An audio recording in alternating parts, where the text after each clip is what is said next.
જે શાસ્ત્ર વાંચન આપણે કર્યા બે જૂના કરારમાંથી અને નવા કરારમાંથી, ખાસ કરીને જૂના કરારમાં નિર્ગમનનું પુસ્તક 3 અધ્યાય 13 થી 15 વચનો એકચ્યુઅલી બહુ જાણીતો છે. 3 અને 4 અધ્યાય હું આશા રાખું કે તમે ઘણી બધી વખત વાંચ્યું હશે અને સન્ડે સ્કૂલમાં તો ચોક્કસ તમે એ વાતો શીખી જ હશે. મૂસાના દર્શનની વાત છે. મૂસાની સ્ટોરી આપણે જાણીએ છીએ કે યહૂદી માનો દીકરો પણ અજાયબ રીતે પ્રભુ એનો બચાવ કરે છે. ફારૂનની તલવારથી મહેલમાં એનો ઉછેર થાય છે 40 વર્ષ સુધી, અને 40 વર્ષ પછી જ્યારે એના ભાઈઓને માટે એ સ્ટેન્ડ લે છે, એ સ્ટેન્ડ લીધા પછી મિસ્રીને માર્યા પછી એને ભાગી જવું પડે છે, મિદ્યાનમાં જાય છે. 40 વર્ષ મિદ્યાનમાં રહે છે. એ સમય વ્યર્થ નથી ગયો, પણ 40 વર્ષ દરમિયાન પ્રભુએ મૂસાને તૈયાર કર્યો એક મહાન કાર્યને માટે. અને 40 વર્ષ પછી પ્રભુ મૂસાની મુલાકાત લે છે અને 80મા વર્ષમાં, મૂસાના જીવનના 80મા વર્ષમાં પ્રભુ એને દર્શન આપે છે, પ્રભુ એને તેડું આપે છે, પ્રભુ એને એક મોટી જવાબદારી સોંપે છે. મૂસા રિટર્ન થાય છે અને પછી એ જવાબદારી ખભા ઉપર લે છે. અને બીજા 40 વર્ષ આપણે મૂસાના જોઈએ છે કે મૂસા ઇસ્રાયેલ પ્રજાને મિસરમાંથી બહાર લાવે છે અને પછી અરણ્યમાં 40 વર્ષ સુધી દોરે છે. યર્દન ઉતરે એ પહેલાં નબો પર્વત ઉપર એનું મરણ થાય છે.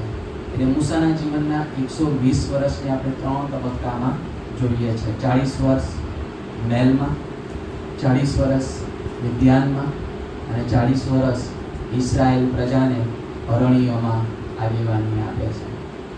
હવે જ્યારે મૂસાના તેડાની આપણે વાત કરીએ છીએ, વિષય બહારની વાત છે પણ થોડો ખુલાસો જરૂરી છે.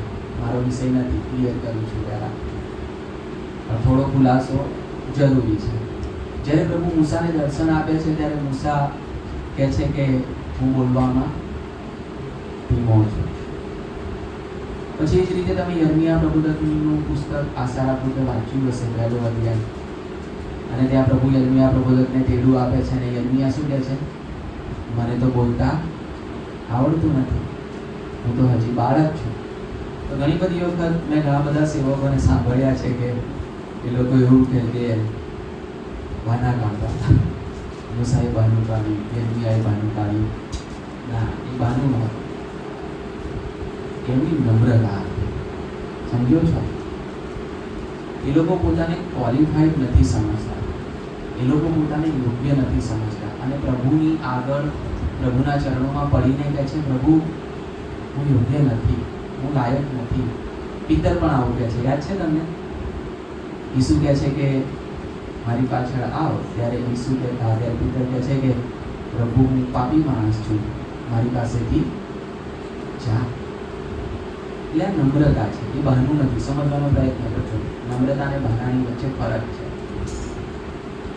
બીજી તરફ વિષય બહારની વાત છે પણ મહત્વની છે. જે જૂઠા સેવકો છે ને, એ લોકો આનાથી તદ્દન ઉલટા છે. એ લોકો હંમેશા છાતી કાઢીને કહે છે કે yes I am qualified enough. એ લોકો હંમેશા છાતી કાઢીને કહે છે કે હું યોગ્ય છું, પ્રભુની સેવાને માટે હું લાયક છું. એટલે તમે ફરક જુઓ છો? મૂસા જેવો, યર્મિયા જેવો સેવક કહે છે કે આઈ એમ નોટ ક્વોલિફાઈડ, હું યોગ્ય નથી. જ્યારે બીજી તરફ જૂઠા પ્રબોધકોને તમે વાંચો, આપણે કલમ નહીં કાઢીએ, પણ હજકીરના પુસ્તકમાં તમે વાંચો, યર્મિયાના પુસ્તકમાં તમે વાંચો, જૂઠા પ્રબોધકોની વાત છે. અને ત્યાં પ્રભુ ગજબ કહે છે. હું ક્લાસમાં ઘણી બધી વખત મારા મિત્રોને કહેતો હોઉં છું, શેર કરતો હોઉં છું એમની સાથે. તો પ્રભુ બહુ ગજબનું કહે છે. પ્રભુ જૂઠા પ્રબોધકોને ધ્યાનમાં લઈને એવું કહે છે, મેં તેમને મોકલ્યા નથી, છતાંય તેઓ દોડી ગયા છે. પ્રભુ એમને તેડું આપ્યું નથી, પ્રભુ એમને બોલાવ્યા નથી, છતાંય તે લોકો દોડી જાય છે. સમજો છો ફરક? એક તરફ અહંકાર, એક તરફ અભિમાન, હું સેવાને માટે લાયક છું, અને બીજી તરફ એટલી ગજબની નમ્રતા, મૂસાની નમ્રતા, યર્મિયાની નમ્રતા અને બધા જ પ્રબોધકોની યશાયા શું કહે છે? હું અશુદ્ધ હોઠોનો માણસ છું અને અશુદ્ધ હોઠોના લોકમાં રહું છું. Means I am not qualified. Paul શું કહે છે? પાપીઓમાં હું મુખ્ય છું. સી કેટલું ગજબનું. પવિત્ર સંતો સેવકો કે જેમને પ્રભુ તેડું આપે છે, એમના હાથે મહાન કામો કરાવે છે, એ લોકો દિવસના અંતે શું કહે છે? હું યોગ્ય. જ્યારે સમજો છો હું જે કહેવા માંગુ છું, ખોટા સેવકો અને સાચા સેવકોની વચ્ચેનો તફાવત.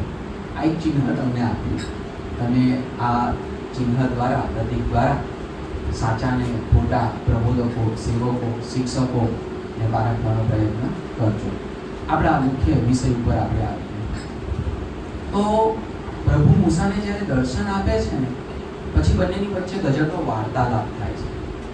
ગજબનો વાર્તાલાપ થાય છે.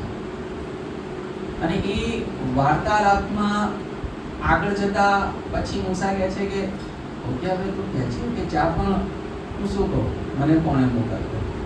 હે ને, તું કોણ છે, તારું નામ શું? તાર્કિક સંવાદ થાય છે. તાર્કિક સંવાદ થાય છે બંનેની વચ્ચે, મૂસાની ઈશ્વરની વચ્ચે. હવે પહેલી વખત ઈશ્વર પોતાનું નામ જાહેર કરે છે. આશા રાખું કે તમને ખબર હશે. મૂસા પહેલા યહોવા નામ જાહેર નહોતું થયું. ઇબ્રાહીમની વાત આપણે વાંચીએ છીએ, ઈસાકની વાત આપણે વાંચીએ છીએ, યાકૂબની વાત આપણે વાંચીએ છીએ, યુસફની વાત આપણે વાંચીએ છીએ. એટલે મૂસા પહેલા તો બહુ બધા વર્ષો વીતી ગયા, પણ ઈશ્વરનું જે પ્રોપર નામ કહેવાય ને, પ્રોપર નામ સમજો છો ને, પ્રોપર નામ ગુજરાતીમાં પ્રોપર નામ એ કોઈને નથી ખબર, નહોતી ખબર. પણ ઈશ્વરના જે ઉપનામો હતા એનાથી ઈશ્વરને એ લોકો ઓળખતા હતા. કયા કયા ઉપનામ તમને જોવા મળે છે ઉત્પત્તિમાં મૂસા પહેલા? તો તમે જોશો કે એલ સાદાઈ વાંચ્યું છે, એલ સાદાઈ. પછી એલ રોય, બરાબર. પછી તો કે એલ એલોહે ઇઝરાયલ. પછી તો કે યહોવા યીરે. ખ્યાલ છે ને, ઈસાકના બલિદાન વખતે ઘેટું પૂરું પાડવામાં આવે છે, યહોવા યીરે. યહોવા યીરે મીન્સ યહોવા કે જે પૂરું પાડે છે. એટલે ઈશ્વરનું પ્રોપર નામ કોઈને નહોતી ખબર, કોઈને નહોતી ખબર. મૂસા પહેલા first time ever God revealed his name. પહેલી વખત ઇતિહાસમાં ઈશ્વર પોતાનું નામ રિવીલ કરે છે, પોતાનું નામ જણાવે છે. માટે ઈશ્વરનું જે નામ છે ને, એનો અભ્યાસ કરવો બહુ જરૂરી છે. સમજો છો? કંઈક હશે અંદર, કંઈક હશે, કંઈક ગજબનું છે એ નામમાં, એ નામના અર્થમાં, કે જેથી કરીને આટલા બધા હજારો વર્ષ પછી ઈશ્વર કોઈ એક વ્યક્તિની આગળ પોતાનું નામ પ્રગટ કરે છે. કયું નામ છે ઈશ્વરનું? 3-15 આપણે વાંચ્યું યહોવા. પણ સાથે બીજું પણ તમે વાંચ્યું. ઈશ્વર શું કહે છે? હું જે છું તે છું. આઈ એમ ધેટ આઈ એમ. હું જે છું તે છું. હવે આ બંનેની વચ્ચે સીધું કનેક્શન છે. હવે હું તમને થોડીક હિબ્રુ ભાષા તરફ લઈ જઈશ,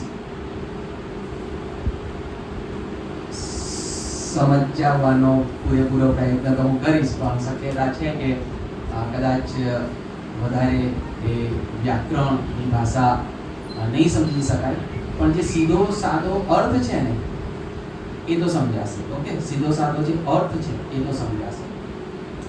હું જે છું તે છું. હિબ્રુમાં એવું છે, એહ્યે આશેર એહ્યે. એહ્યે આશેર એહ્યે. આશેર મીન્સ that. ઇંગ્લિશમાં આપણે મૂકીએ છીએ ને that. એહ્યે means I am. I am that I am. હું જે છું તે છું. અને યહોવા જે નામ છે ને એ હિબ્રુમાં છે યહોવા. આપણે ગુજરાતીમાં ભાષાંતરમાં ખાલી યહોવા કહીએ છીએ, બરાબર ને? યહોવા કહીએ છીએ, પણ ઓરિજિનલી જ્યારે એને હિબ્રુમાં જોઈએ છે ત્યારે એ વંચાય છે યહોવા. હવે આની પાછળ પણ બહુ બધા મતો છે કે ઈશ્વરનું નામ યહૂદીમાં એવું છે કે ઈશ્વરનું આ જે પ્રોપર નામ છે ને એ લોકો ના લે, યહોવા એ લોકો નહીં બોલે, કારણ કે એ લોકોને એવું કહ્યું છે કે ઇટ ઇઝ સો હોલી, એ બહુ પવિત્ર છે અને અશુદ્ધ હોઠોથી યહોવા એવો ઉચ્ચાર આપણાથી ના થાય, માટે એમણે એક શું કહેવાય ઓલ્ટરનેટિવ શોધ્યો અને યહોવાની જગ્યાએ કદાચ તમે આ શબ્દ સાંભળ્યો હશે, અદોનાઈ સાંભળ્યો છે? અદોનાઈ. તો યહૂદીઓ અદોનાઈ વાપરે છે. જૂના કરારમાં હિબ્રુમાં જ્યારે વાંચતા હોય યહોવા આવે તો યહોવા નહીં વાંચે, યહોવા નહીં બોલે, પણ યહોવાની જગ્યાએ શું કહેશે? અદોનાઈ. ઓકે, બાકી વાત છે. પાછા આવીએ તો જો તમે ધ્યાનથી આ હિબ્રુ બંને શબ્દોને જોશો ને તો કનેક્શન જોવા મળશે, એહ્યે અને યહોવા. હવે જ્યારે હું એનો અભ્યાસ કરતો હતો ઓરિજિનલ હિબ્રુ ભાષામાં ડિક્શનરીઝની સાથે, ત્યારે મેં જોયું કે એકચ્યુઅલી આ બંને જે શબ્દ છે ને એહ્યે અને યહોવા એ એક જ શબ્દમાંથી આવેલા છે. મૂળ એક જ શબ્દ છે. મૂળ જેને કહે ને મૂળ, રૂટ, એ રૂટમાં એક જ શબ્દ છે અને એ શબ્દ છે હયા. અને એ હયામાંથી એહ્યે પણ આવે છે, એ હયામાંથી યહોવા પણ આવે છે. એહ્યે જે છે ને વ્યાકરણ છે, થોડુંક સમજવાનો પ્રયત્ન કરજો. એ વર્બ છે, વર્બ. જ્યારે યહોવા જે છે ને એ નાઉન છે. વાંધો નહીં, કદાચ ખ્યાલ ના આવે તો કોઈ મોટી વાત નથી, પણ હું જે કહેવા માંગુ છું કે મૂળ શબ્દ કયો છે? હૈયા. અને હૈયાનું વર્બલ જે ફોર્મ છે એ છે એહ્યે, જ્યારે નાઉનમાં છે યહોવા. સાદી ભાષામાં બંનેનો અર્થ એક જ છે. સમજો છો? હું આ કહેવા માંગુ છું, બંનેનો અર્થ એક જ છે. એહ્યે અને યહોવા બંને એક જ મૂળ શબ્દ રૂટ વર્ડમાંથી આવે છે અને છે હૈયા. તો હૈયાનો અર્થ શું થાય? એ જ્યારે હું અભ્યાસ કરતો હતો ત્યારે જોયું કે હૈયાનો અર્થ થાય ટુ બી. ટુ બી મીન્સ શું બતાવે છે? હયાતી. સમજો છો? હયાતી, અસ્તિત્વ. એટલે કે ઈશ્વર યહોવા જે નામ છે ને એ જે મૂળ શબ્દમાંથી આવે છે હયા, એનો અર્થ એ થાય છે કે એ ઈશ્વરની હયાતી બતાવે છે, એ ઈશ્વરનું અસ્તિત્વ બતાવે છે. ધ્યાનથી સાંભળજો. જ્યારે મેં ડીપમાં અભ્યાસ કર્યો ત્યારે મને ખબર પડી કે આ હયાતી પાછી ગજબની છે. આ ઈશ્વરનું અસ્તિત્વ પાછું ગજબનું છે. હયાતી તો તમારી ને મારી પણ છે ને, પણ આપણી હયાતી કશાક ઉપર આધારિત છે. ખરું? કશાક ઉપર આધારિત છે. ઈશ્વરની હયાતી કોઈના ઉપર આધારિત નથી. આપણને ક્રિએટ કરવામાં આવ્યા છે, આપણું સર્જન કરવામાં આવ્યું છે. ઈશ્વરનું સર્જન થયું નથી. એટલે ઈશ્વરની જે હયાતી છે ને એ કેવી છે? બાઇબલમાં આપણે કયો શબ્દ વાપરીએ છીએ? અનંત, ઇટર્નલ. શું છે આ અનંત? શું છે આ ઇટર્નલ? તો બાઇબલ પોતે કહે છે જેની કોઈ શરૂઆત નથી અને જેનો કોઈ અંત નથી. એટલે ધ્યાનથી સાંભળજો. આપણે કયા ઈશ્વરનું ભજન કરીએ છીએ? જેની કોઈ શરૂઆત નથી, જેનો કોઈ અંત નથી. સમજો છો? એને પેદા કરવામાં નથી આવ્યું. એનો જન્મ કોઈ એક સમયે ઈશ્વરનો જન્મ થયો હોય અને પછી આપણે ભજવાનું શરૂ કર્યું. ના, આપણો ઈશ્વર એવો નથી. પછી કોઈ કહેશે કે ના સાહેબ, તો પછી નવા કરારમાં ઈસુનો જન્મ હા ને થાય ને? પ્રશ્ન એવો. પણ ધ્યાનથી સાંભળો. યોહાનની લખેલી સુવાર્તા પહેલા અધ્યાયમાં બહુ સ્પષ્ટ રીતે કહેવામાં આવ્યું છે. શું લખ્યું છે? પહેલા અધ્યાયની પહેલી કલમમાં જ આદિએ શબ્દ હતો, શબ્દ દેવની, અને શબ્દ એ જ અને પછી આગળ જતા પેલી સુંદર કલમ છે. કઈ કલમ છે? શબ્દ સદેહ થઈને સી શબ્દ આરંભથી હતો. શબ્દ કોની વાત છે ત્યાં યોહાનમાં? પ્રભુ ઈસુ ખ્રિસ્ત.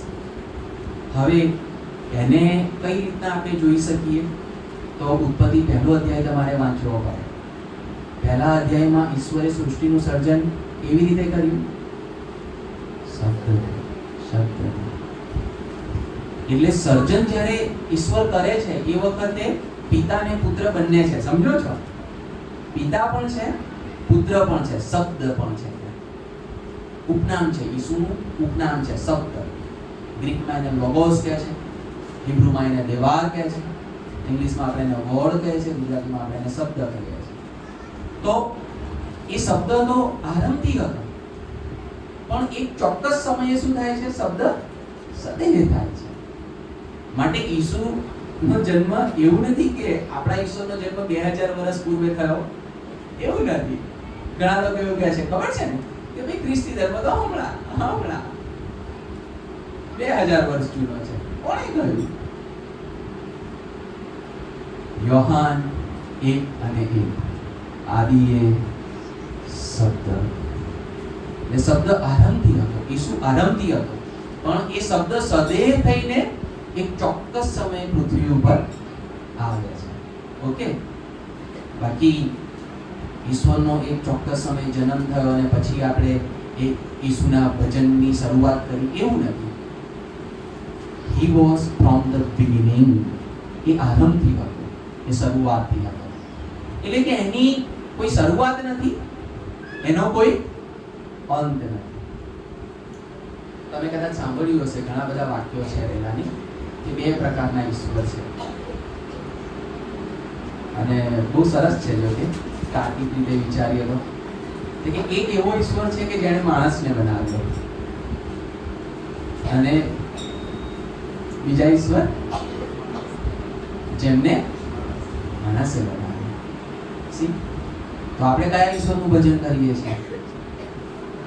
જેને આપણને બનાવ્યો, જેને મને બનાવ્યો. હું તો એનું ભજન કરું છું. અને એની કોઈ શરૂઆત નથી, એનો કોઈ અંત નથી. ઇટર્નલ છે. અને માટે પછી તમે નવા કરારમાં ઘણી બધી કોઈ પ્રાર્થનામાં તમે બોલો છો, પ્રભુ તમે આલ્ફા છો અને તમે ઓમેગા છો. Do you know the meaning alpha ને ઓમેગા? એકચ્યુઅલી ગ્રીક એબીસીડી છે. જેમ આપણે ઇંગ્લિશમાં એબીસીડી આવે, ગુજરાતીમાં કક્કો આવે, તો આલ્ફા જે છે ને એ ગ્રીક એબીસીડીનો પહેલો અક્ષર છે, અને ઓમેગા છેલ્લો અક્ષર છે. સમજો છો? એટલે શું બેઝિકલી શું કહેવા માંગે છે? કે પ્રભુ તું આલ્ફા છે, તું ઓમેગા છે. મીન્સ પ્રભુ તું શરૂઆત છે, પ્રભુ તું અંત છે, પ્રભુ તું ઇટર્નલ છે. આવો છે આપણો પ્રભુ. એની કોઈ શરૂઆત નથી, એનો કોઈ અંત નથી.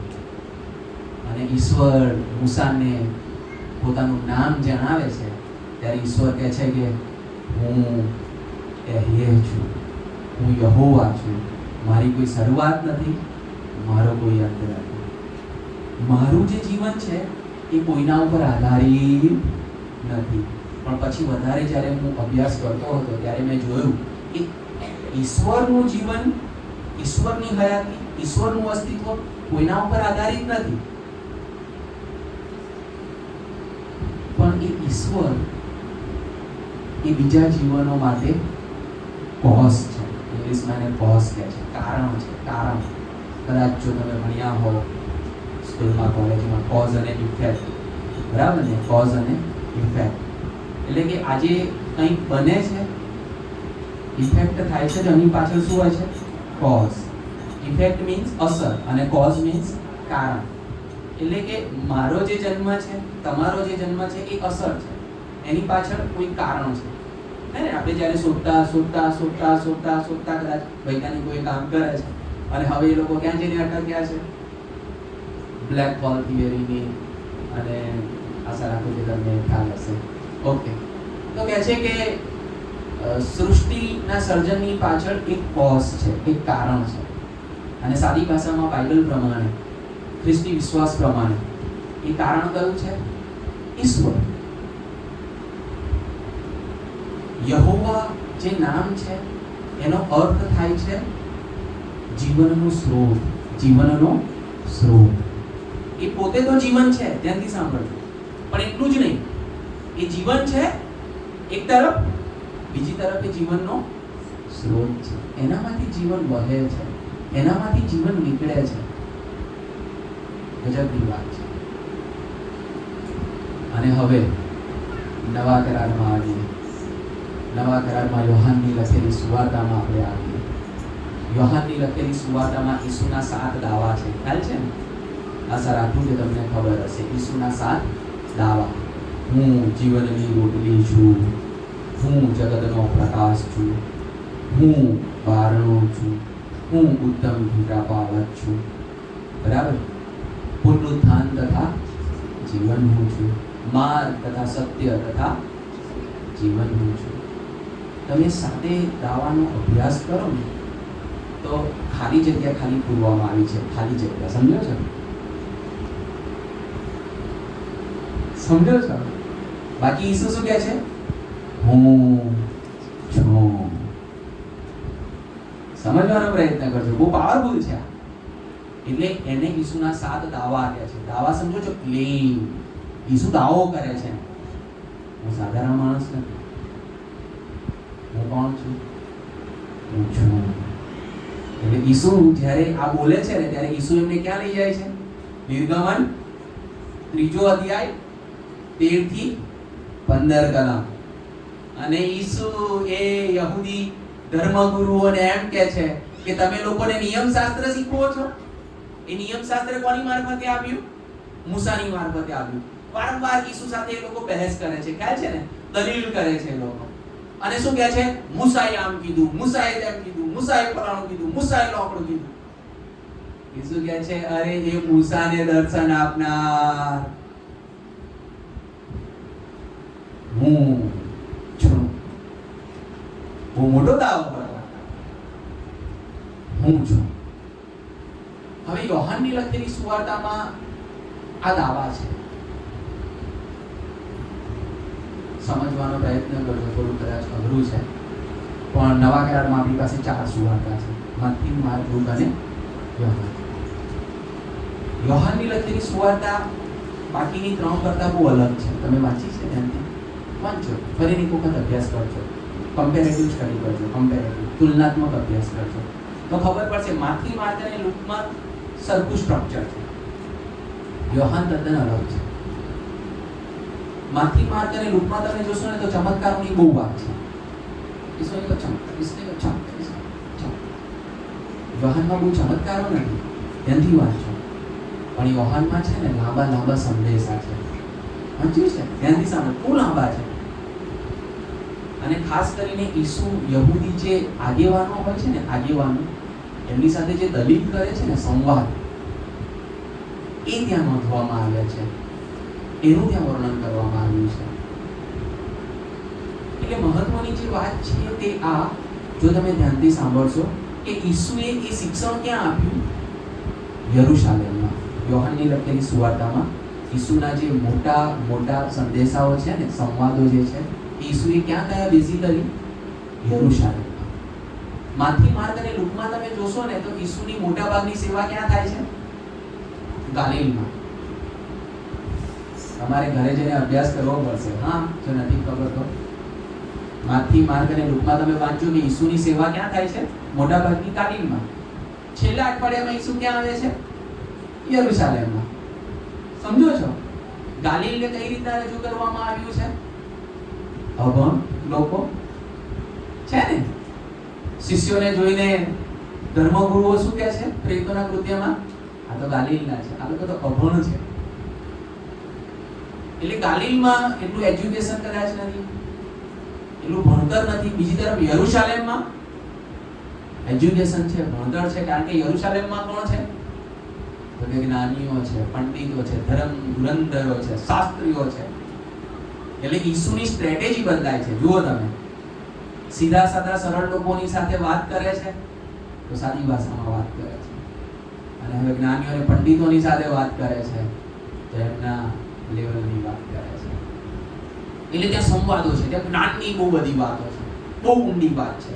યોહાનની લખેલી સુવાર્તામાં મારું એ ખૂબ જ માનેલું પુસ્તક છે. યોહાનની લખેલી સુવાર્તા ખૂબ જ ઊંડું છે, ઈશ્વર વિદ્યાર્થી. અને એ યોહાનની લખેલી સુવાર્તામાં ઈસુ જ્યારે એ શાસ્ત્રીઓ, ફરસીઓ, પંડિતોની સાથે જ્યારે સંવાદ કરી રહ્યો છે, એમને જ્યારે શિક્ષણ આપી રહ્યો છે, એમની સાથે જ્યારે દલીલ કરી રહ્યો છે, ત્યારે સાત વખત ઈસુ દાવો કરીને કહે છે, હું છું. હવે જ્યારે હું ચોક્કસપણે માનું છું, જો એને પિક્ચરમાં રજૂ કરવામાં આવે ને તો ખબર પડે કે કેટલું ગજબનું હતું. કારણ કે એ ધર્મગુરુઓ જાણતા હતા પેલી ટર્મ, કઈ ટર્મ? હું છું. એ લોકો જાણતા હતા હું છું, અને ઈસુ એનો ઉપયોગ કરે છે, હું છું. ત્યારે શું થયું હશે? એ લોકોને ઈસુની અદેખાઈ હતી, આપણે જાણીએ છીએ. એટલે તમે સમજી શકો, જ્યારે ઈસુ કહેતા હશે હું છું, ત્યારે એ જનૂન એમના ચહેરા પર કેવું હશે, એ ગુસ્સો એમના ચહેરા પર કેવો હશે, એ આવેશ એમના ચહેરા પર કેવો હશે. અને માટે જ વારંવાર એ લોકો શું કહે છે? એ પોતાને ઈશ્વરની સમાન મૂકે છે. કારણ કે એ લોકો જાણતા હતા હું છું નો અર્થ, એ લોકો જાણતા હતા. અને ઈસુ નવા કરારમાં જે 7 દાવા વાપરે છે ને, તમે જુઓ, એનો સીધો જીવન સાથે સંબંધ છે. આપણે એ 7 દાવાનો અભ્યાસ નથી કરવાનો, પણ જોજો તમે, એ 7 દાવાઓનો સીધો સંબંધ જીવન સાથે છે. રોટલી શું આપે? જીવન આપે. પ્રકાશ શું આપે? સાયન્સ ભણ્યા છે ને, વનસ્પતિ. પ્રકાશ શું આપે? લાઈફ આપે, જીવન આપે. વારણામાંથી સામાન તે એન્ટર થવાનું છે જીવનને માટે. ઈસુ કહે છે કે હું ઉત્તમ ઘેટાપાળક છું. ઘેટાપાળક શું પ્રોવાઈડ કરે? જીવન. લીલા પીળમાં એને લઈ જાય. એટલે એ 7 દાવા તમે ધ્યાનથી અભ્યાસ કરશો તો એને સીધો સંબંધ શાની સાથે છે? જીવનની સાથે. એટલે ઈસુ શું કહે છે? સાદી ભાષામાં હું શું કહેવા માંગુ છું તે, હું જીવન છું, હું જીવનનો સ્ત્રોત છું. I am the source of life. મારામાંથી જીવન વહે છે. બહુ મોટો ક્લેમ હતો આ, બહુ પાવરફુલ દાવો હતો આ. અને માટે ઘણા બધા યહૂદીઓને આપણે જોઈએ છે, ધર્મગુરુઓને આપણે જોઈએ છે કે ઈસુના આ દાવાને એ લોકો પચાવી શકતા નથી. હવે દાવાની જ્યારે વાત આવે ને, ત્યારે ઘણી બધી વખત એવું થાય કે દાવા તો આપણે પણ કરતા હોઈએ છીએ, પણ એને આપણે એક શબ્દ વાપરે છે, ખબર છે તમને? એના દાવા કેવા છે? પોકળ દાવા. સાંભળ્યું છે? પોકળ દાવા. ઘણા બધા વ્યક્તિઓ દાવા, અરે હું આમ કરી નાખ્યું, અરે હું તેમ કરી નાખ્યું. હમણાં જ બપોરે અમે સાહેબની સાથે બેઠા હતા ને, એક પાત્રની વાત થઈ અને પછી જાણ્યું કે એ દાવા બહુ ગજબ કરતું હતું. એ પાત્ર કોઈ પણ ક્ષેત્રની વાત આવે, ફિલ્ડની વાત આવે તો સીધા ટોપ પર જ પહોંચી જાય. સમજો છો? શિક્ષણ ક્ષેત્રની વાત આવે તો કે મારે શિક્ષણ મંત્રીની સાથે સંબંધ છે. અને પછી કંઈક એવી ગવર્મેન્ટની વાત આવે તો કે મારે સચિવાલયમાં. હવે એવું કશું જ ન હોય. હું જે કહેવા માંગુ છું. પછી ઘણી બધી વખત આવું તો ખાસ થતું હોય છે છોકરીઓમાં. કેટલા બધા દાવા કરે નહીં? કરે ને? એમાં એક સીધો સાદો સરળ દાવો કયો? ખબર છે કે આ ખોટો જ છે, પણ મને ખબર નથી પડતી. પાછી છોકરીઓ માની પણ લે છે. આકાશમાંથી તારા દોડવાની વાત કરે ને, અરે ભાઈ દાવો, સમજો છો? તારા માટે હું મહેલ બાંધી દઉં.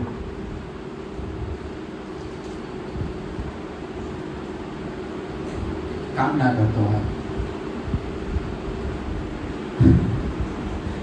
શેનો દાવો કરે?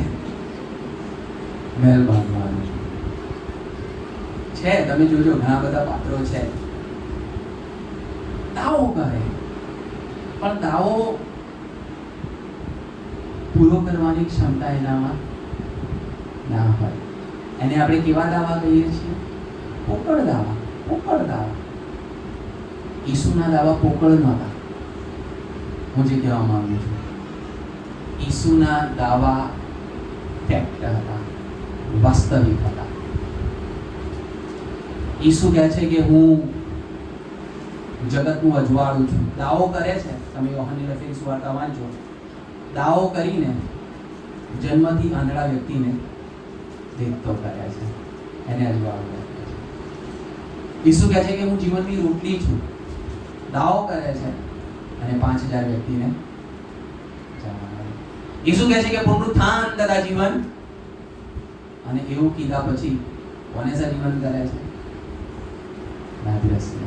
હું જે કહેવા માંગુ છું, બધા જ દાવામાં આ વાત લાગુ પડે છે. ઈસુ દાવો કરે છે, એ દાવાને ફૂલફિલ પણ કરે છે, પૂરો પણ કરે છે. એટલે કે ઈસુ જ્યારે નવા કરારમાં પોતાને રજૂ કરે છે ને, ત્યારે શાસ્ત્રીઓ અને ફરોશીઓને અને યહૂદીઓને ઈસુ જે કહેવા માંગે છે તે આટલું જ, હું છું. I am that I am. હું જે છું તે છું. ઈસુ કહેવા માંગે છે કે જેની તમે રાહ જોતા હતા વર્ષોથી, સદીઓથી, ઈશ્વર હું જ છું, એ મસીહ હું જ છું. હું જે છું તે છું. હું જીવન છું, હું જીવનનો સ્ત્રોત છું. મારામાંથી જીવન વહે છે, મારામાંથી જીવન નીકળે છે.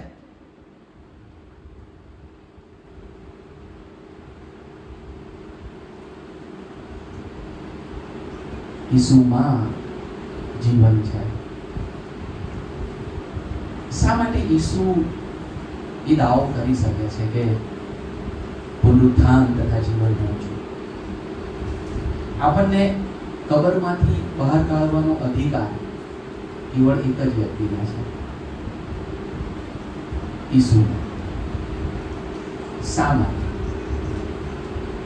કારણ કે પોતે કબરમાંથી બહાર આવે છે.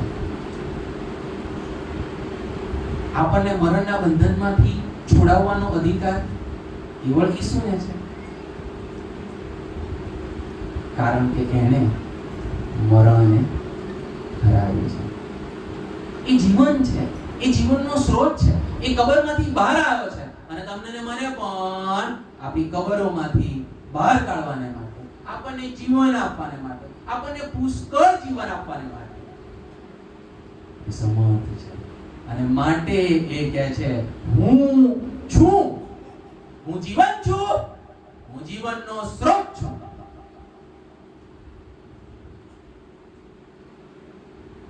ઘણી બધી વખત હું વિચારું છું, મંડળીમાં, સમાજમાં ખ્રિસ્તી પરિવારોને જોઉં છું, ખ્રિસ્તી વ્યક્તિઓને જોઉં છું.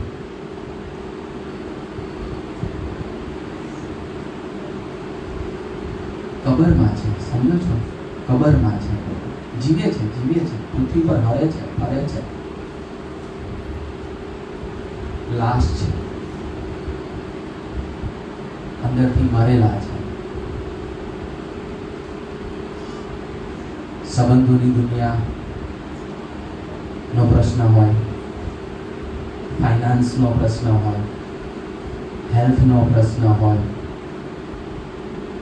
જાતના પ્રશ્નો. ઇંગ્લિશમાં 2 શબ્દ છે, આશા રાખું કે કદાચ તમને ખ્યાલ હશે, ટુ સર્વાઈવ અને ટુ લીવ. બંનેનો અર્થ ગુજરાતીમાં સરખો થાય, જીવવું. ઇંગ્લિશમાં તમે જશો તો તમને ખ્યાલ આવશે કે આ જમીનનો ફરક છે. જ્યારે વ્યક્તિ અઘરા સમયમાંથી પસાર થાય છે ને, ત્યારે એ એવું નથી કહેતો કે આઈ લીવ, LIVE ની વાત કરું છું, LEAVE ની વાત, એ લીવ અલગ છે. LIVE એ લીવની વાત કરું છું. આઈ લીવ એ જે છે, લીવ એ બતાવે છે કે હું જીવનને માણું છું. સમજો છો? જ્યારે પેલું છે ને આઈ સર્વાઈવ, એ અઘરા સમયમાંથી પસાર થતો હોય વ્યક્તિ, યસ સમહાઉ આઈ સર્વાઈવ, કંઈક રીતના હું સર્વાઈવ કરું છું. જેમ કે વેન્ટિલેટર ઉપર વ્યક્તિ હોય, બેસ્ટ ઉદાહરણ, ખરું ને?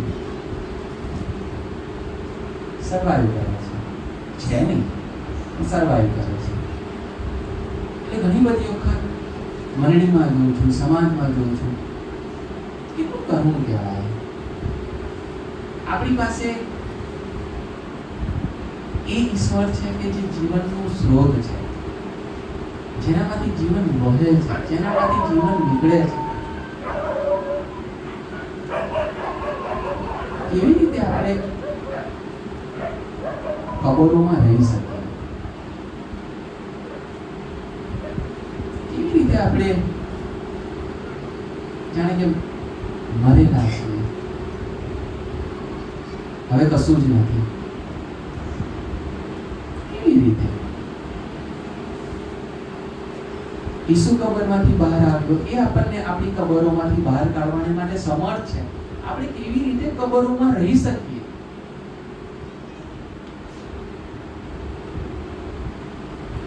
ઈસુ જીવન છે, ઈસુ જીવનનો સ્ત્રોત છે. અને માટે યોહાનની લખેલી સુવાર્તા 17મો અધ્યાય 1 થી 5 કલમો આપણે વાંચી, ત્યાં 17મો અધ્યાય જે છે યોહાનની લખેલી સુવાર્તા, એ ઈસુની પ્રાર્થના છે, યાચક તરીકેની પ્રાર્થના છે. અને ત્યાં ત્રીજી કલમ, જો તમારી પાસે બાઇબલ છે તો તમે ધ્યાનથી જુઓ, બહુ જ મહત્વની કલમ છે, બહુ જ મહત્વની કલમ છે. અનંત જીવન આપણે બોલીએ છીએ ને, અનંત અનંત અનંત જીવન. તમને અનંત જીવન મળશે, મને અનંત જીવન મળશે. What is this eternal life? આ અનંત જીવન છે શું? શું છે અનંત જીવન? બહુ સ્પષ્ટ વ્યાખ્યા આપવામાં આવી છે. તને, ખરા ઈશ્વરને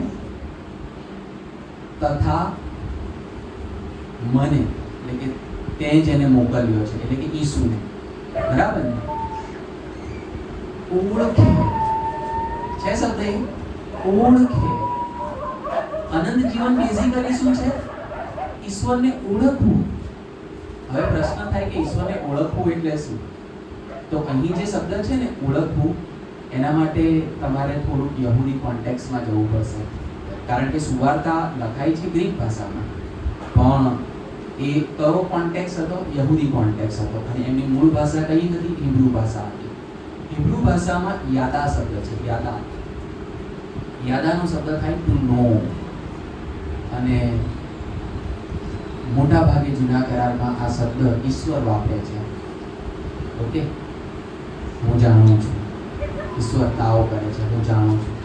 લખી છે ને પેલી કલમ કે તને તારા ગર્ભસ્થાનમાંથી હું જાણું છું, હું ઓળખું છું. પાવરફુલ છે, બહુ પાવરફુલ છે યાદા. એટલે એ જે યાદા જે શબ્દ છે, ઓળખવાની જે વાત છે, એ સામાન્ય આપણને ખાતે હું એને ઓળખું છું એવું નથી. સંબંધની વાત છે, સમજવાનો પ્રયત્ન કરજો. આજે બે વ્યક્તિ ક્યારે એકબીજાને ઓળખે? રૂટમાં શું હોય? સંબંધ હોય, હા ને? ઘણી બધી વખત આપણે સ્ટ્રેન્જર ને મળીએ છીએ, પહેલા નથી ઓળખતા, અને ઘણી બધી વખત કદાચ પૂર્વધારણાઓ પર બાંધીએ કે એ વસ્તુ નથી લાગતો, આમ કરે છે, તેમ કરે છે, ઘણું બધું થાય છે ને.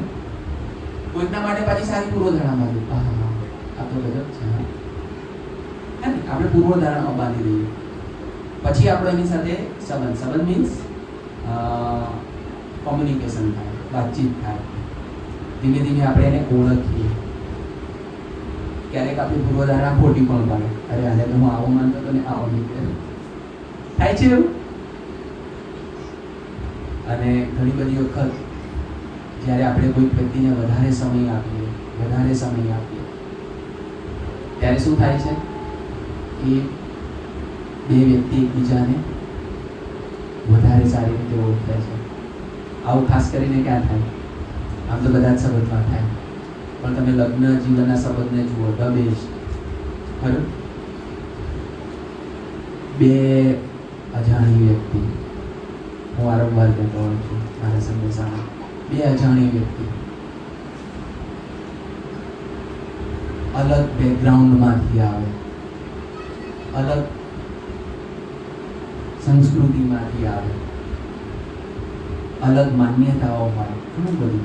તમે અભ્યાસ કરજો, લગ્ન સ્ત્રી પુરુષનું થાય છે એટલે એક પાછું બોલિવૂડે એક તો ઊંધું કરી નાખ્યું છે. આપણને એવું ચિત્ર બનાવી દીધું છે કે આપણે સરખા છીએ, આપણે સરખા છીએ, આપણે સરખા છે ને. તું આવું ખાય છે, હું આવું ખાઉં છું, તને આવું ગમે છે, મને આવું ગમે છે.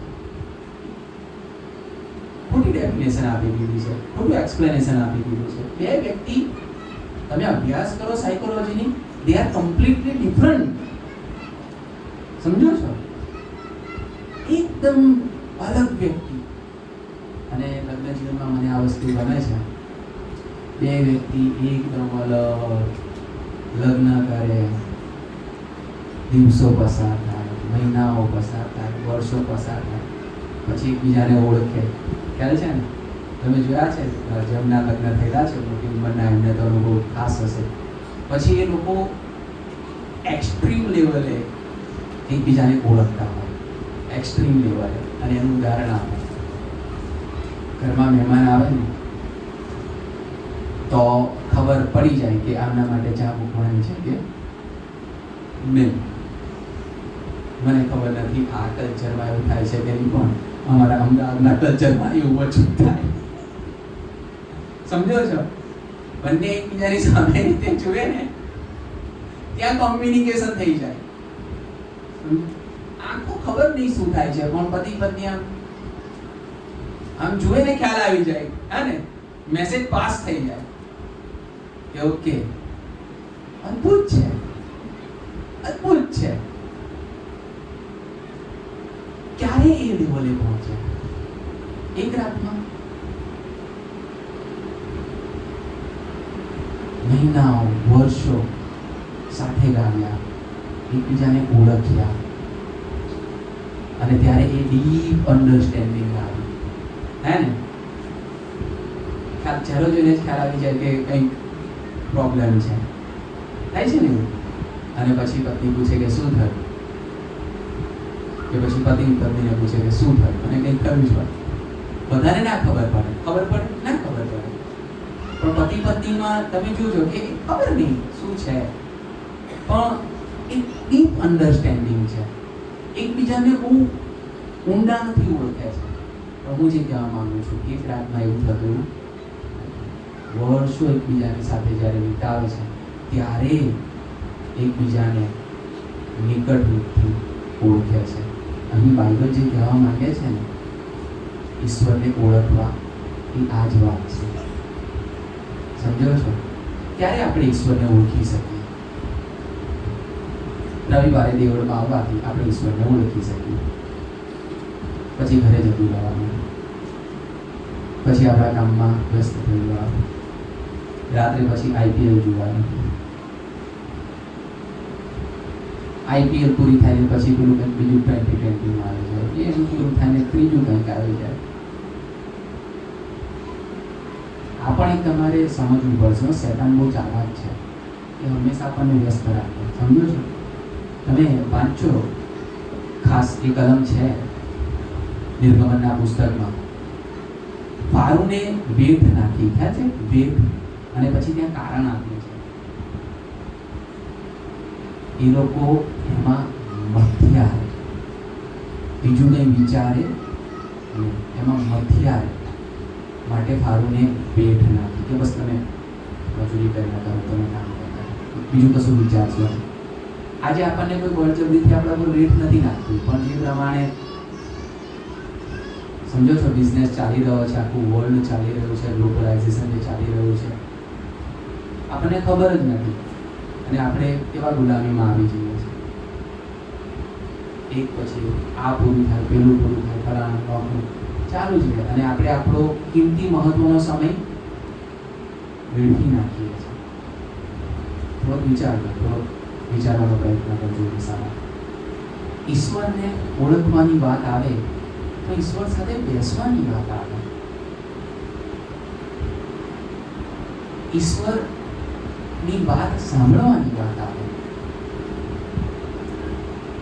પછી મીટિંગ પૂરી થાય પછી કોઈ આવીને કહે છે, સાહેબ મારે ઈશ્વરને ઓળખવા છે, બતાવો, મારે એમની સાથે બેસવું છે. હા ને? ઈશ્વરે પોતાનું હૃદય પ્રગટ કર્યું છે. ક્યાં?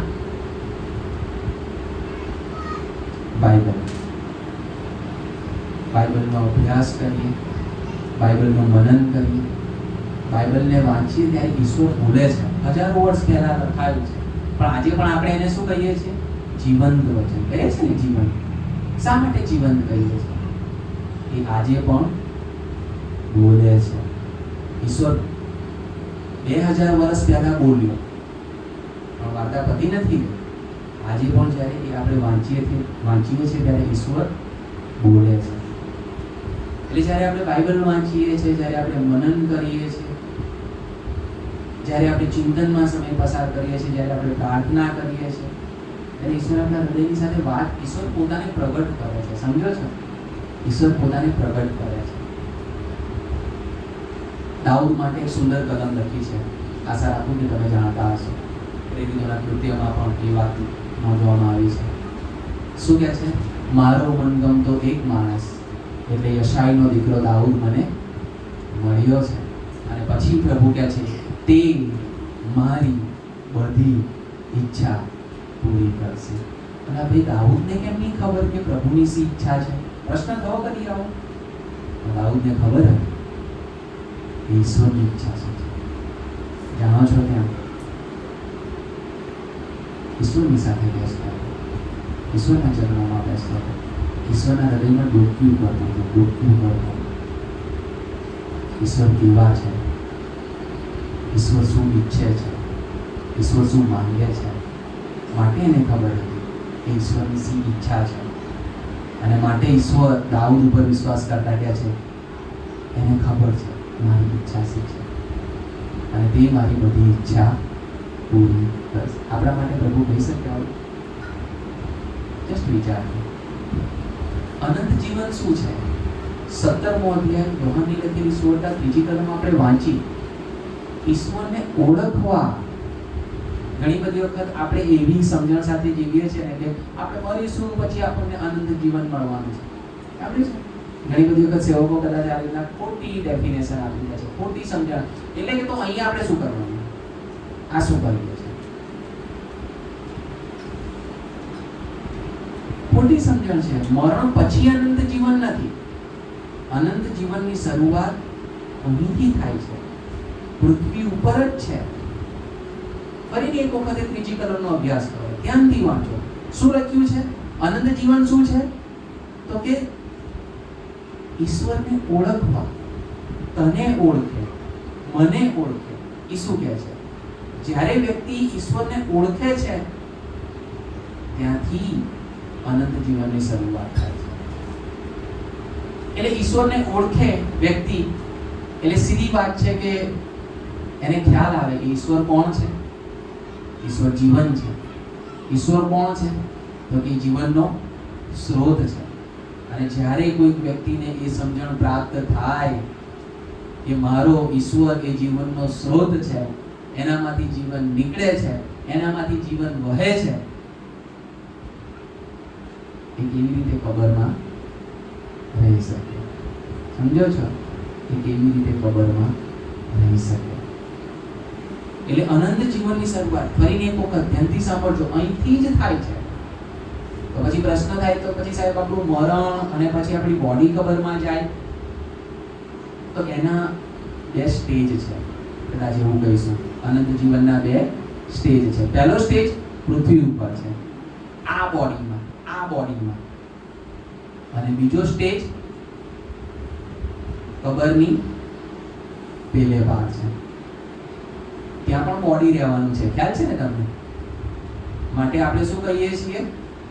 શરીરનું પુનરુત્થાન. આપણે શેમાં માનીએ છીએ? શરીરના પુનરુત્થાનમાં.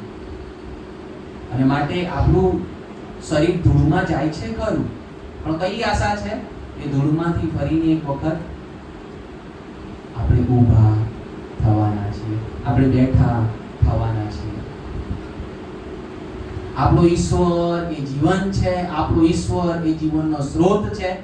એની કોઈ શરૂઆત નથી, એનો કોઈ અંત નથી. અને આવો ઈશ્વર આપણને મળ્યો છે. અને જ્યારે એ ઈશ્વરને આપણે ઓળખીએ છીએ એ જ પળથી, એ જ ઘડીથી, એ જ સમયથી અનંત જીવનની શરૂઆત થાય છે. ઘણી બધી વખત એવું બને કે જીવનમાં એવા પ્રશ્નો ઊભા થાય ને કે આપણને એવું લાગે કે હવે બધું પતી ગયું.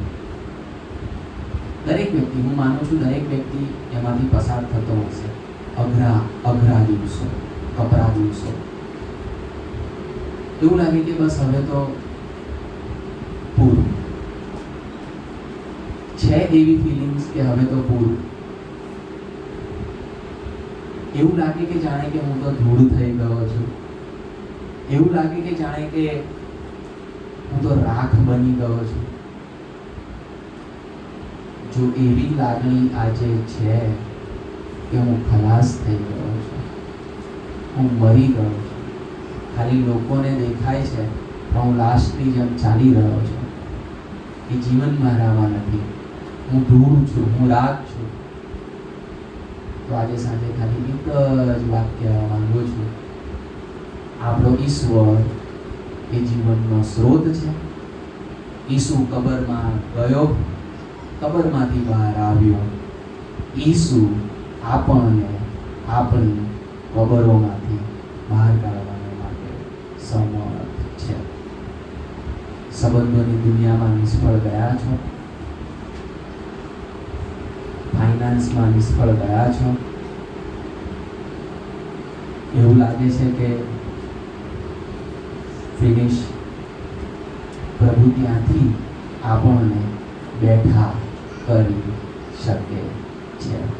પ્રભુ આપણને ધૂળમાંથી ફરીને એક વખત ઊભા કરી શકે છે. પ્રભુ આપણને રાખમાંથી ફરીને એક વખત ઊભા કરી શકે છે. હાન્નાની સુંદર પ્રાર્થના છે. મરિયમ પણ એ પ્રાર્થનાનું પુનરાવર્તન કરે છે નવા કરારમાં, અને ત્યાં સુંદર રીતે લખવામાં આવ્યું છે. શું લખવામાં આવ્યું છે?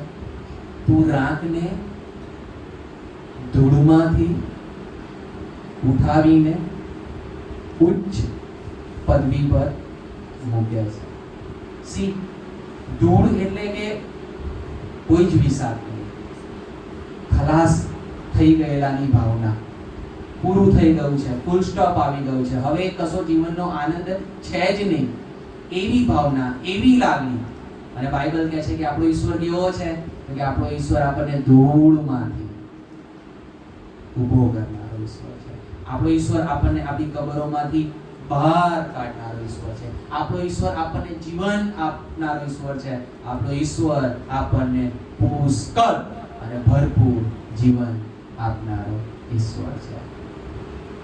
એને દાવો કર્યો છે, હું છું, હું જીવન છું, હું જીવનનો સ્ત્રોત છું. એક સુંદર ક્લિપ હું જોતો હતો, બહુ ગજબની, મને ગમી ગઈ.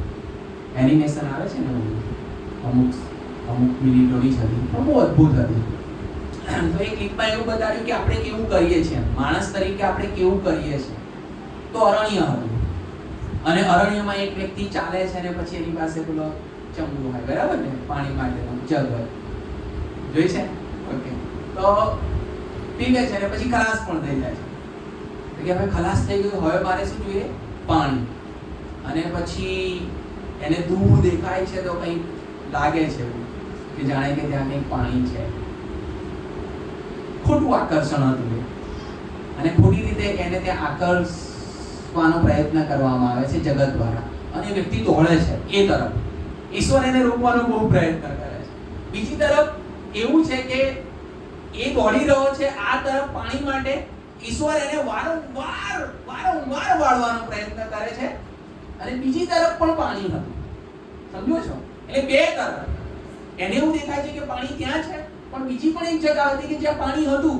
ઈશ્વર એને ત્યાં લઈ જવા માંગતા હતા. વારંવાર એને ગજબની એ મૂવી હતી, વારંવાર એને વાળવાનો પ્રયત્ન કરે છે, પણ પેલો તો પડે છે, ઊભો થાય છે, પડે છે, ઊભો થાય છે, ગજબનું. અને છેવટે દોડીને ક્યાં જતો રહે છે?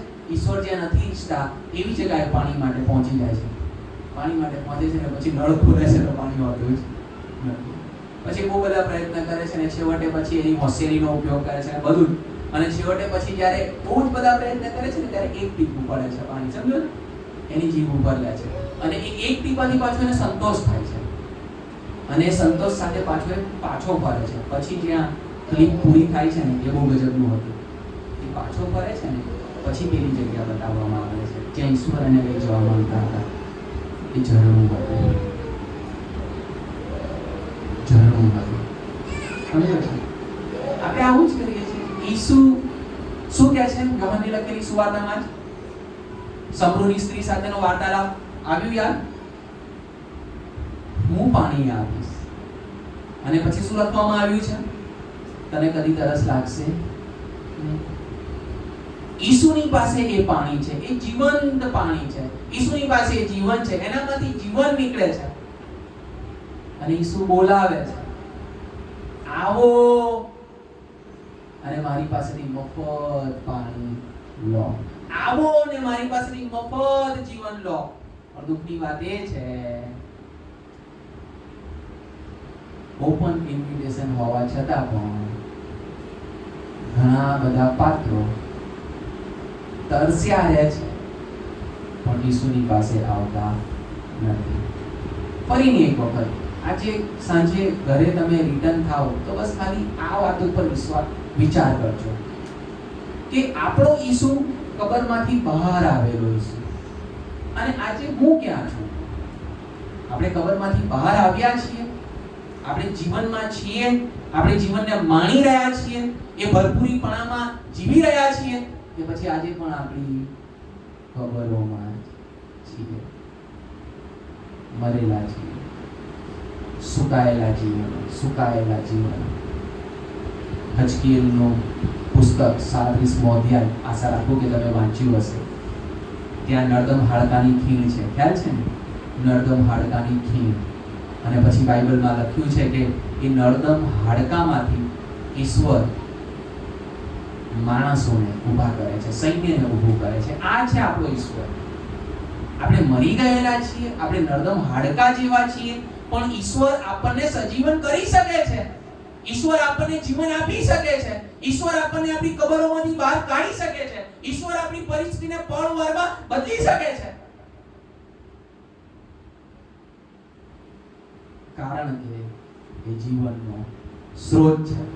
એ કબરમાંથી બહાર આવ્યો છે માટે આપણને આપણી કબરોમાંથી બહાર કાઢવાને માટે એ સમય છે.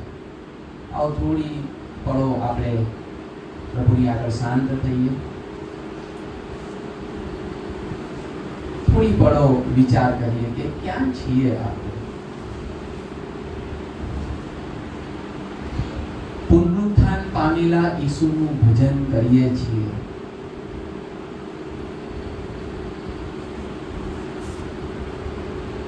પણ શું આપણામાં જીવન છે કે પછી મુએલા છીએ? આ કેટલું દુર્લભ કહેવાય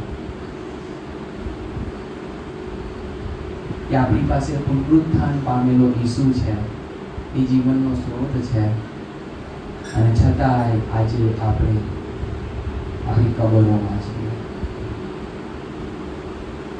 જો એવી પરિસ્થિતિ છે તો પ્રભુની પાસે કૃપા માંગીએ. અને પ્રભુનું વચન આપણને ખાતરી આપે છે કે ઈસુ જીવનનો સ્ત્રોત છે અને ઈસુ આજે સાંજે આપણને આપણી કબરોમાંથી બહાર કાઢવાને માટે સમર્થ છે. એ જીવન આપવાનો અધિકાર ઈસુને છે, કારણ કે ઈસુએ પોતાનો જીવ તમારે ને મારે સારું આપ્યો છે. એને પોતાનું લોહી તમારે ને મારે સારું વહેવડાવ્યું છે. એ હણાયો, એ વધસ્તંભ તેણે ઊંચક્યો કેવળ તમારા ને મારા માટે, કે જેથી કરીને આપણે આપણી કબરોમાંથી બહાર આવીએ, કે જેથી કરીને આપણને જીવન મળે અને પુષ્કળ મળે. કબરમાંથી બહાર આવેલો ઈસુ આજે સાંજે આપણને આપણી કબરોમાંથી બહાર લાવવા માંગે છે, આપણને જીવન આપવા માંગે છે, આપણને પુષ્કળ જીવન આપવા માંગે છે. પ્રાર્થના કરીશું અને ભરત સાહેબ વિનંતી કરીશ કે સ્વાર્પણની પ્રાર્થનામાં આપણને જોડે.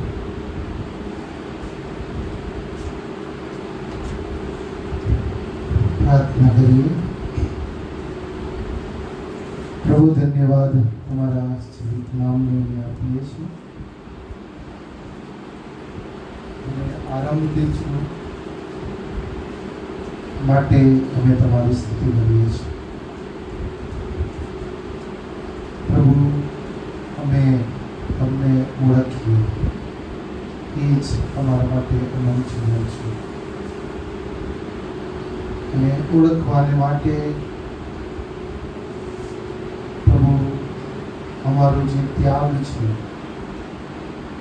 એ ત્યાગ કરીને નિત્ય અમારી સાથે બેસીને તમારી સાથે ચોક્કસ પ્રકારના પિતા પુત્રના સંબંધમાં આવીને અમે તમને બહુ જ સારી રીતે ઓળખીએ, જેથી પ્રભુ જે અનંત જીવન તમે અમને આપવા માંગો છો એ અનંત જીવનના હકદાર બનીએ. ઘણી બધી વખત પ્રભુ અમે કબરમાં જ હોઈએ છીએ અને એ જગતમાં એ વાતાવરણો, જગતની એ અસરો, જગતની એ લાલસાઓ આજે અમને પ્રભુ એ મોહમાં, એ માયામાં અમને પ્રસારે છે. દાઉદ ભક્ત કહે છે, તેણે મને ચીકણા કાદવમાંથી ખેંચી કાઢ્યો છે. એ અનુભવમાં પ્રભુ તમે અમને લઈ છે અને એ અનુભવમાં આગળ વધવાને માટે અમારી પહેલ આત્મિક કસરત અમે સતત તમારી તરફ આકર્ષિત બની. દુનિયા પાસે કોઈ ઇલાજ નથી. દુનિયા પાસે મોયેલાને મારવાનો ઇલાજ છે. દુનિયા પાસે એવી કોઈ આવડત નથી. પ્રભુ, તમે તો સ્રોત છો. તમારામાંથી જીવતા પાણીની નદીઓ વહે છે. તમે જીવતું પાણી છો.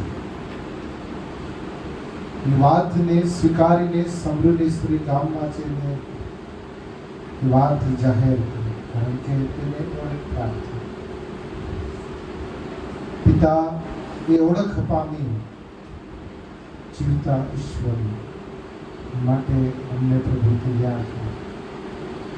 અને સાંજે પ્રભુ અમે તમારી સ્તુતિ કરીએ છીએ તમારા અદ્ભુત આયોજન માટે, અમારા પર તમારા અદ્ભુત પ્રેમ થકી અમારી આગળ પ્રભુ તમે અમને એ બાબતો ખુલ્લી કરી છે.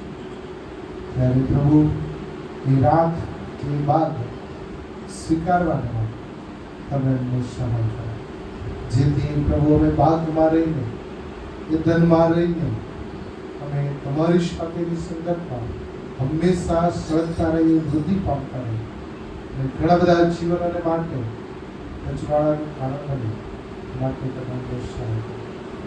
પ્રભુ, તમારા સેવકની અદ્ભુત વચનની સેવાઓ અને ખુલાસાઓને માટે જે અમને પ્રભુ આશ્ચર્યચકિત કર્યા છે. ખરેખર પ્રભુ અમે એ બાબતો જાણીને પછી અમે અમારા જીવનને એક નવી દિશા આપીએ, એક નવી સમજણ સાથે અમારા જીવનને કોઈ દિશામાં દોરીએ માટે તમે નિશ્ચય પ્રભુ રાત્રિ છે અમારી સાથે અને પાસે રહો. પ્રદેશના હૃદયની સાથે વચનો ગુંજતા રહે અને અમે અમારા ઘરેથી ગમે ગૂંઠણો પર રહીને અમે અમારા કબરોમાંથી બહાર નીકળી અમારો ઈશ્વર, અમારા પ્રભુ પુનરુત્થાન પામેલા પ્રભુ છે, જેનામાં અમે આનંદિત અને વિશ્વાસુ બની દેવા તમે નિશ્ચય ઉપસ્થિત સર્વમાનવ તમારા પવિત્ર હાથોમાં સુપર અમારી પ્રાર્થના ઈસુના નામે છે. આમ પ્રભુની શુક્ર પ્રાર્થના સાથે બોલી તો આકાશ રમનારમાં અમારું નામ પવિત્ર બનાવ, તમારું રાજ્ય જે આકાશમાં તે પૃથ્વી પર દિવસ મેળો કર્યા છે મેં જેમ અમે મારું માફ કર્યા છે તેમ તો અમારા માફ અમને પરીક્ષામાં લાવો પણ મેં ચૂક્યું કેમ કે રાજ્ય કાર્યક્રમ અને સરળ